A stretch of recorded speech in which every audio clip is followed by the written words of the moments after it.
आपल्याला कळालं, की आपल्या भारताची सिटिझनशिप आपण कुठल्या-कुठल्या पद्धतीने रद्द करतो. तर जेव्हा सगळ्यात महत्त्वाची गोष्ट आहे, की आपण एका दुसऱ्या देशाचं नागरिकत्व घेतो, तेव्हा अल्टिमेट आपण भारताची सिटिझनशिप आपण सीज्ड करत असतो.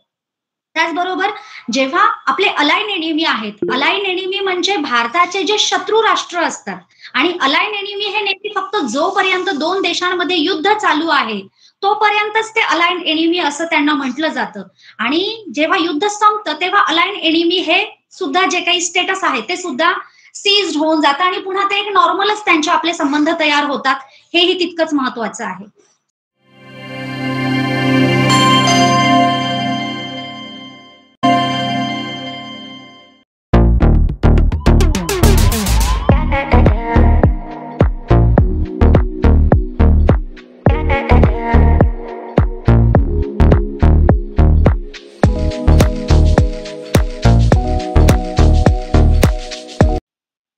आदरणीय नामदेव खाडवे सर, की जे आपल्याला कन्नड छत्रपती संभाजीनगर येथून संवाद साधणार आहेत. तर मी आदरणीय नामदेव खाडवे सरांना विनंती करतो की आपण पुढील सूत्रसंचालन करावं. आदरणीय नामदेव खाडवे सर. संविधान जागृती देशाची प्रगती अंतर्गत होणारी आजची विशेष व्याख्यानमाला. या व्याख्यानमालेचे पुष्प 1074वे आपण या ठिकाणी गुंफत आहोत. या उपक्रमाचे आयोजक ग्रुप आहेत बहुजन हिताय बहुजन सुखाय ग्रुप शिक्रापूर, संविधान विश्लेषण समिती महाराष्ट्र राज्य, तसेच द्वारकामाई महिला व बालकल्याण विकास संस्था त्रिवेणीनगर पुणे. त्याचप्रमाणे महाराष्ट्रातील कानाकोपऱ्यातून उपस्थित असलेले मान्यवर, त्यात भारतीय बौद्ध महासभेचे वरिष्ठ केंद्रीय शिक्षक, विविध पदाधिकारी अधिकारी, तसेच उपासक उपासिका तथा बाल आणि बालिका. आपणा सर्वांना जय भारत जय संविधान. आज आपण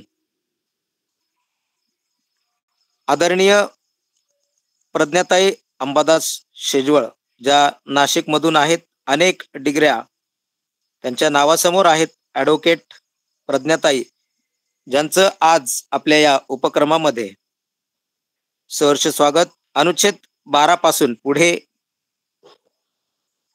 आपल्याला त्या मार्गदर्शन करणार आहेत. वेळ न घेता मी ताईंना विनंती करतो, आदरणीय प्रज्ञाताईंना, की आपण आपल्या विषयाला सुरुवात करावी. आदरणीय प्रज्ञाताई.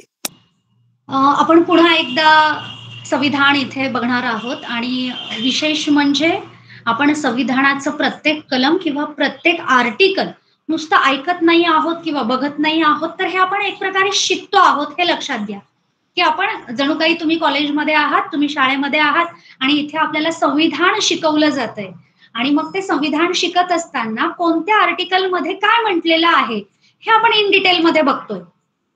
ओके, सो ज्यांना शक्य असेल त्यांनी त्याच्या नोट्स प्रिपेअर करा, ते बेटर राहणार आहे. म्हणजे जे पण अकॅडमिक आहेत किंवा ज्यांना असं वाटतंय की माझ्याकडे याचे नोट्स असणं गरजेचं आहे, त्यांनी शक्य असल्यास लिहून घ्या. अन्यथा युट्यूबला आहे तर तुम्ही कधीही ऐकू शकता. ठीक आहे. सो याच्या अगोदर आपण जेव्हा घटनेची सुरुवात केली तेव्हा ओव्हरऑल आपण कॉन्स्टिट्यूशनचा एक बॅकग्राऊंड हिस्ट्री काय आहे, इतिहास काय आहे, तो आपण बघितला. देन त्यानंतर आपण प्रस्तावना बघितली. जी प्रस्तावना तुम्ही रोज ऐकत आहात किंवा वाचत आहात, त्या प्रस्तावनेतल्या प्रत्येक शब्दाचं इंटरप्रिटेशन काय आहे हे पण आपण इन डिटेलमध्ये बघितलं. देन आपण सुरुवात केली आर्टिकल 1 ला आणि 1 मध्ये 1 ते 4 मध्ये आपण बघितलं. आर्टिकल 1 ते 4 ज्याला कलम 1 ते 4 याच्यामध्ये आपण स्टेट म्हणजे नेमकं कोण, भारत हा देश म्हणजे नेमकं काय असणार आहे, भारत म्हणजे हिंदुस्थान आहे का किंवा इंडिया म्हणजे भारत आहे का, तर आपण त्याच्यात बघितलं की स्पष्ट वर्डिंग त्याच्यामध्ये आहे, इंडिया दॅट इज भारत, हे आपण बघितलं. सो याचं इंटरप्रिटेशन कसं होतं, इंडिया म्हणजे हिंदुस्थान वगैरे काही नाही, तर इंडिया म्हणजे काय, इंडिया म्हणजे भारत. आणि मग त्या संदर्भामध्ये जेव्हा एखाद्या नवीन राज्याची निर्मिती करायची असेल किंवा एखादं राज्य किंवा एखादा देश भारतामध्ये विलीन होणार असेल, त्याचबरोबर एखाद्या राज्याचं नाव बदलवायचं असेल, एखाद्या राज्याची बाउंड्री अल्टर करायची असेल किंवा इन केस नॅचरल कलॅमिटीमुळे जर एखाद्या राज्याचा भूभाग जर त्याचं खच्चीकरण झालं किंवा ते डिमिशन ऑफ स्टेट त्याला म्हटलं जातं, डिमिनिशन ऑफ स्टेट किंवा ऍडमिशन ऑफ स्टेट, या सगळ्यांच्या बाबतीमध्ये लॉ बनवण्याचे अधिकार पार्लियामेंटला कसे आहेत हे आपण इन डिटेलमध्ये बघितलं. आणि त्याच्या पुढे आपण सुरुवात केली होती की भारताचं नागरिकत्व मिळवायचं असेल तर कुठल्या आर्टिकल खाली कुठल्या लोकांना ते नागरिकत्व बहाल केलं जातं. मग त्याच्यामध्ये आर्टिकल 5 पासून 11 पर्यंत आपण बघितलेलं होतं, ज्याच्यामध्ये मी सांगितलं की बाय बर्थ, जन्माने आपण भारताचे नागरिक कसे असतो. त्याचबरोबर जे 1947ला 14 ऑगस्ट 1947ला जेव्हा पाकिस्तान भारतापासून वेगळा झाला, पण काही दिवसांनंतर पुन्हा त्या पाकिस्तान मधल्या लोकांना पुन्हा भारताच्या भूमीमध्ये येऊन राहायचं होतं, तर त्यांना आर्टिकल 6 खाली कशा पद्धतीची सिटिझनशिप दिली आणि त्याच्यासाठी त्यांना कोणते ग्राउंड्स किंवा कुठल्या टर्म्स अँड कंडिशन्स फुलफिल करणं गरजेचं होतं, या टर्म्स अँड कंडिशन्स आपण बघितल्या.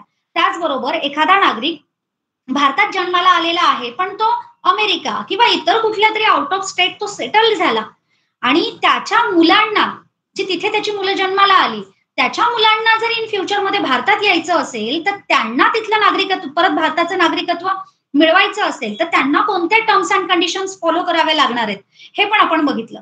आणि त्यानंतर 11 मध्ये आपण बघितलेलं आहे की आता इथून पुढे भारतामध्ये एखाद्याला नागरिकत्व घ्यायचं असेल तर त्याच्यासाठी लॉ बनवण्याचे पूर्णपणे राईट्स हे पार्लियामेंटकडे दिलेले आहेत आणि पार्लियामेंट त्याच्यामध्ये वेळोवेळी चेंजेस करू शकतो. सो इन डिटेलमध्ये आपण ते बघितले. आता सगळ्यात महत्वाची गोष्ट मी आज तुम्हाला ही सांगणार आहे की मी तुम्हाला सिटिझनशिप कशी मिळवली जाते, म्हणजे आपण भारताचे नागरिक होण्यासाठी कोणत्या कोणत्या मार्गाने आपण भारताचे नागरिक होणार आहोत हे आपण बघितलं. पण त्याच्याही पुढे जाऊन एक प्रश्न पडायला पाहिजे, भारताचं नागरिकत्व मिळतं तसं भारताचं नागरिकत्व रद्द सुद्धा होतं का? येतंय लक्षात? जसं भारताचं नागरिकत्व आपल्याला मिळतं तसंच भारत आपलं नागरिकत्व काढूनही घेऊ शकतो का? तर हो, भारत आपलं नागरिकत्व काढूनही घेऊ शकतो. आणि मग तो कोणत्या कोणत्या कंडिशनला आपल्याकडून आपलं नागरिकत्व कॅन्सल करणार आहे, रद्द करणार आहे किंवा ते टर्मिनेट करणार आहे, किंवा तुम्हाला मिळालेलं नागरिकत्व किंवा सिटिझनशिप कशी तुमच्याकडनं लॉस होऊ शकते, या संदर्भात सगळं इन डिटेल तुम्हाला माझा मुलगा सम्यक तुम्हाला आज सांगणार आहे की भारताचं नागरिकत्व कोणत्या कोणत्या कंडिशन मध्ये कॅन्सल होऊन जाईल, रद्द होऊन जाईल, टर्मिनेट होऊन जाईल. सम्यक? भारतीय नागरिकत्व कधी संपते? आर्टिकल 11 अनुच्छेद 11. तर त्याच्या 3 पद्धती आहे. एक रिनाऊन्स द सिटिझनशिप, म्हणजे स्वतः आपण घोषणा देतो की मला भारताचं नागरिक नाही राहायचं. त्याच्यानंतर दुसरं आहे की टर्मिनेशन, म्हणजे आपण व्हॉलेंटरीली दुसऱ्या कंट्रीची सिटिझनशिप अक्वायर करतो तेव्हा ऑटोमॅटिकली इंडियाची सिटिझनशिप आपण सीज करतो. म्हणजे आपल्या इंडियात सिंगल सिटिझनशिप आहे आणि अमेरिकेत ड्युअल सिटिझनशिप आहे. आपल्याला जर इंडियाची सिटिझनशिप पाहिजे असेल तर दुसऱ्या कंट्रीची सिटिझनशिप आपल्याला सोडावी लागते.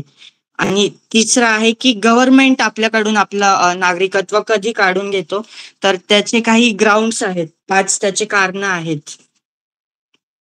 आपण आपल्या देशाशी गद्दारी नाही केली पाहिजे किंवा आपण कपटपूर्वक नाही वागलं पाहिजे, फ्रॉड. त्याच्यानंतर डिसलॉयल, म्हणजे आपण आपल्या देशाशी अप्रामाणिक नाही असलं पाहिजे. त्याच्यानंतर आपण सेडिशन, म्हणजे देशद्रोह किंवा राजद्रोहाचा गुन्हा नाही केला पाहिजे. त्याच्यानंतर आपण आपले जे भारताचे अलाइन एनिमी आहेत त्यांच्यासोबत कम्युनिकेट नाही केलं पाहिजे. तर हे 3 मार्ग आहेत की इंडियन गव्हर्नमेंट आपल्याकडून सिटिझनशिप कधी रद्द करतं.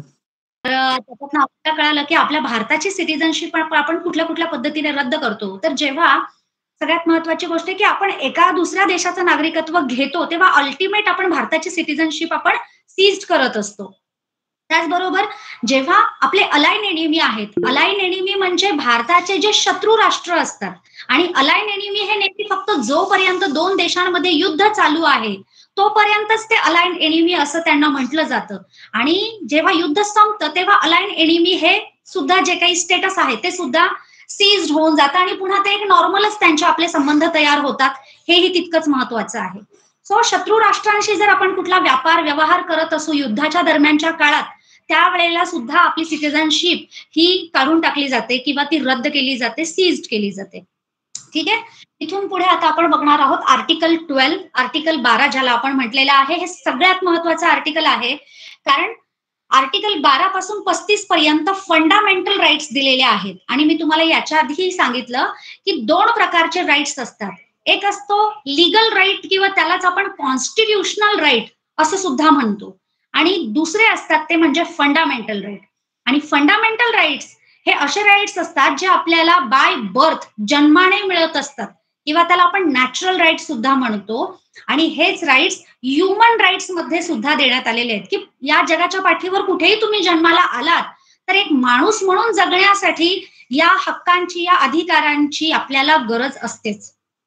ठीक आहे. सो याला आपण फंडामेंटल राईट म्हणतो. मग भारताच्या संविधानामध्ये फंडामेंटल राईट्स कुठून कुठपर्यंत देण्यात आलेले आहेत, तर ते आहेत आर्टिकल 12 ते 35 मध्ये देण्यात आलेले आहेत.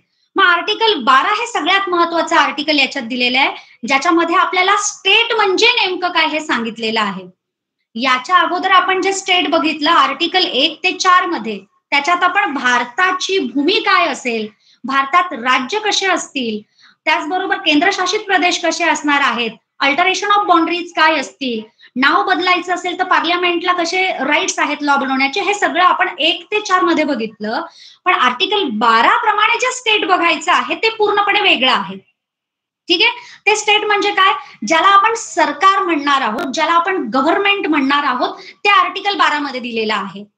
कारण की फंडामेंटल राईट्स हे काही आपल्याला गव्हर्नमेंटच्या अगेन्स्ट वापरायचे असतात, स्टेटच्या अगेन्स्ट वापरायचे असतात, आणि काही फंडामेंटल राईट्स हे आपल्याला पर्सनल इंडिव्हिज्युअलच्या अगेन्स्ट वापरायचे असतात. मग जर आपल्याला स्टेट म्हणजे काय हेच माहिती नसेल तर माझा एखादा राईट जर कोणी व्हायोलेट केला, इन्फ्रिंज केला, त्याचं उल्लंघन केलं, तर मी त्याला कुणाच्या अगेन्स्ट चॅलेंज केलं पाहिजे हे मला कसं कळणार. आणि त्याच्यासाठी सगळ्यात महत्वाची गोष्ट आहे आर्टिकल 12, दॅट इज स्टेट. आणि या स्टेटमध्ये सांगितलेलं आहे की सरकार म्हणजे नेमकं कोण असेल, तर त्याच्यामध्ये दिलंय सगळ्यात पहिल्यांदा पार्लियामेंट, ज्याला आपण संसद म्हणतो. स्टेट म्हणजे पार्लियामेंट किंवा संसद. त्याचप्रमाणे सेंट्रल लेजिस्लेचर म्हणजेच केंद्रीय कायदे मंडळ म्हणजे सुद्धा स्टेट. त्याचबरोबर राज्य कायदे मंडळ ज्याला आपण स्टेट लेजिस्लेचर म्हणतो ते म्हणजे सुद्धा स्टेट. त्याचबरोबर एक्झिक्युटिव्ह ऑथॉरिटी ज्याच्यामध्ये येते, एक्झिक्युटिव्ह म्हणजे जे पण ऍडमिनिस्ट्रेटिव्ह डिपार्टमेंट्स असतात, एक्झिक्युटिव्ह मध्ये कोण येतील, कलेक्टर येतील, त्याचबरोबर कमिशनर येतील, पोलीस मशिनरी असते. हे सगळे जे आहेत हे ऍडमिनिस्ट्रेटिव्ह वर्क मध्ये येतं. आपलं पंचायत समिती असेल, ग्रामपंचायत असेल, हे सगळं ऍडमिनिस्ट्रेटिव्ह आणि एक्झिक्युटिव्ह वर्क्स मध्ये येत असतात. तर यांना सुद्धा आपण काय म्हणतो, गव्हर्नमेंट म्हणतो, किंवा त्यांना सुद्धा आपण स्टेट म्हणणार आहोत. त्याचबरोबर तिथे खाली एक लाईन दिलेली आहे, एनी अदर ऑथॉरिटी. आता ही एनी अदर ऑथॉरिटी म्हणजे काय, तर याचा एकदम आपण म्हणूयात की सुप्रीम कोर्टावरती याचा निर्णय ठेवण्यात आलेला आहे की नेमकं एनी अदर ऑथॉरिटीमध्ये असे कोणते कॉर्पोरेशन्स येतील का, किंवा गव्हर्नमेंटच्या कुठले कुठले डिपार्टमेंट एनी अदर ऑथॉरिटीमध्ये येतील, हे सुप्रीम कोर्टाने वेळोवेळी ठरवायचं आहे असं याच्यात म्हटलेलं आहे. त्याचं आपण एक छोटंसं उदाहरण बघूयात की एनी अदर स्टेट म्हणजे नेमकं काय. एनी अदर स्टेट म्हणजे अशा संस्था किंवा अशा कॉर्पोरेशन्स ज्याच्यासाठी फंड गव्हर्नमेंट देत नाही, किंवा त्या जे काही त्याचे कार्यकारी आपण मंडळ असतं, एखाद्या ऑफिसमध्ये काम करणारे जे पण तिथले ऑफिसर्स असतील, तिथले एम्प्लॉईज असतील, त्यांची निवड किंवा त्यांची निवृत्ती, त्याचबरोबर त्यांना हॉलिडेज किंवा त्यांना पेन्शन प्लॅन, या सगळ्या गोष्टी गव्हर्नमेंट ठरवत नाही. म्हणजेच काय, जे प्रायव्हेट असतात, जे प्रायव्हेट आहेत त्याला आपण एनी अदर ऑथॉरिटीमध्ये इन्क्लूड करत नाही. प्रायव्हेटच्या बाबतीत सर्व अधिकार त्या पर्टिक्युलर संस्थेचे असतात. मग एनी अदर ऑथॉरिटी हा शब्द स्टेटच्या व्याख्येमध्ये टाकण्याचा काय इम्पॉर्टन्स असेल किंवा काय रोल असेल ते आपण बघूयात. आता सपोज एखाद्या व्यक्तीने स्वतःची अशी एखादी ऑर्गनायझेशन तयार केली. आपण म्हणूयात की आपल्याच इथल्या XYZ नावाचे 2-3 मित्रमैत्रिणी तयार आपण एकत्र आलेत आणि त्यांना कुठला तरी उद्योग व्यवसाय करायचा आहे, आणि त्या हेतूंनी त्यांनी काय केलं, आपण म्हणूयात की ई सेवा केंद्र त्यांनी एक स्थापन केलं. आणि त्या ई सेवा केंद्रातनं पॅन कार्ड काढून देणं, आधार कार्ड काढून देणं किंवा इतर कुठले तरी एम्प्लॉयमेंटसाठीचे फॉर्म्स किंवा इतर डॉक्युमेंट्स काढून देणं, हे त्या छोट्या ऑर्गनायझेशनचं त्यांचं एक काम होतं, त्यांचा एक तो बिझनेस होता. आणि झालं असं की आपण म्हणूयात की एक दिवस त्या ऑर्गनायझेशनमध्ये रविवारचा दिवस होता. रविवारी तर सगळेच गव्हर्नमेंट ऑफिसेस बंद असतात. आता एनी अदर ऑथॉरिटीमध्ये जेव्हा एखादी कॉर्पोरेशन येते तेव्हा तिला गव्हर्नमेंटच्या रूल्सचं पालन करणं बंधनकारक नसतं. म्हणजे जसं आपण म्हणूयात की जर आपलं पंचायत समिती किंवा ग्रामपंचायत किंवा त्याच्या व्यतिरिक्त दुसरे पण जेवढे जलसंपदा विभाग असेल, बांधकाम विभाग असेल, वन विभाग असेल, हे सगळे जे गव्हर्नमेंटचे विभाग आहेत यांना कंपल्सरी रविवारी सुट्टी असते. आता ही जी काही ई सेवा केंद्र ज्यांनी चालू केलेलं आहे त्यांना काही रविवारी सुट्टी घ्यायची की नाही घ्यायची हे गव्हर्नमेंट नाही ठरवणार. मग हे कोण ठरवणार आहेत? तेच जे लोक एकत्र आलेले आहेत आणि त्यांनी ती जी छोटीशी संस्था किंवा एक दुकान, एक व्यवसाय चालू केला आहे, हे पूर्णपणे ते ठरवणार आहेत की रविवारी सुट्टी घ्यायची नाही घ्यायची आहे. बरोबर आहे? म्हणजे गव्हर्नमेंटचा याच्यात रोल नाही. त्याचबरोबर त्या संस्थेमध्ये कुणी काम करायचं, कुणी काय काम करायचं हे कोण ठरवणार आहे? त्या संस्थेचेच लोक ठरवतील. एखाद्याला वाटलं की माझा मित्र आहे, त्याला कम्प्युटरचं सगळं नॉलेज आहे, त्याने यावं आणि आमच्यासोबत काम करावं, तर तो करू शकतो. म्हणजे गव्हर्नमेंट इथे अपॉइंटमेंट करणार नाही. त्याचबरोबर पेमेंट किती असावं, केव्हा तो निवृत्त होणार आहे, त्याला पेन्शन मिळणार की नाही हे गव्हर्नमेंट ठरवणार नाही. हे कोण ठरवणार आहे? ती छोटीशी संस्थाच ठरवणार आहे की याच्यामध्ये कुणी यावं, कुणी नसावं, कुणाला आपण रेम्युनरेशन द्यायचं की पेमेंट द्यायचं, हे सगळं ती संस्था ठरवते. आता होतं काय, जेव्हा एखादी अशी संस्था जन्माला येते पण या संस्थेच्या माध्यमातून सुद्धा आपल्या भारतीयांचे किंवा सर्वसामान्य नागरिकांचे जे हक्क किंवा अधिकार आहेत याचं उल्लंघन होण्याची खूप जास्त शक्यता असते.